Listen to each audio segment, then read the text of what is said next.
10 টাকার একটি বান্ডিল আপনাকে 1500 টাকা দিয়ে টাকার 100টি নোট আপনারা 400 টাকা বেশি হলে।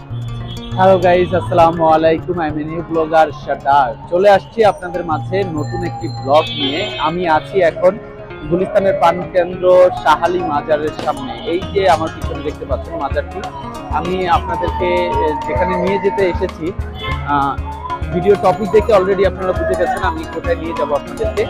ঠিক আমার পিছন সাইডটাই হচ্ছে গিয়ে সেই টাকার বাজার বসে। চলুন আমরা সেই টাকার বাজার দিকে যাই। আপনারা মাজারের ঠিক অপোজিট সাইড দিয়ে এই জায়গাটা দিয়ে হাঁটলি, কিছু দূর হাঁটলি আপনারা সেই জায়গাটা দেখতে পাবেন যেখানে সাধারণত হচ্ছে গিয়ে টাকার বাজার বসে। আমরা ইতিমধ্যে চলে এসেছি বাজারের কাছাকাছি। চলুন দেখি বাজারের কি অবস্থা। বাজারে আসতেই চোখে পড়ে গেল এক মাদ্রাসা পড়ুয়া ছাত্রের দিকে।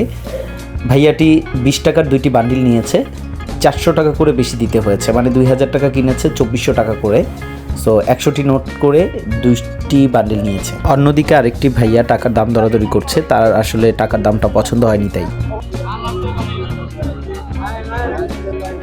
তার পাশে থেকেই আরেকটি ভাইয়া 2 টাকার বান্ডিল কিনেছে 350 টাকা দিয়ে, মানে 2 টাকার 100টি নোট 350 টাকা দিয়ে কিনতে হয়েছে। 10 টাকার একটি বান্ডিল আপনাকে 1500 টাকা দিয়ে কিনতে হবে। এখানে আছে 100টি নোট, মানে 1000 টাকা। আপনি যদি এই 1000 টাকা কিনেন তাহলে 1500 টাকা দিয়ে কিনতে হবে। আর 5 টাকার বান্ডিল কিনতে হবে। আঙ্কেল 5 টাকারটা কত? 780 টাকা, মানে হচ্ছে গিয়ে 280 টাকা বেশি। 5 টাকার বান্ডিলটি 280 টাকা বেশি।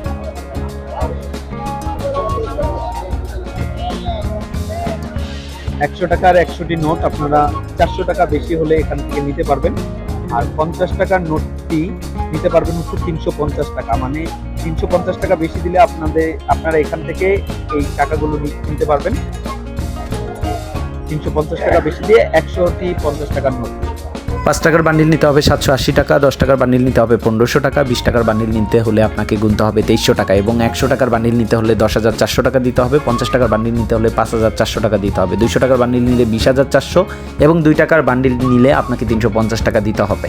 ধন্যবাদ সবাইকে। ভিডিওটি ভালো লাগলে শেয়ার করে দিন।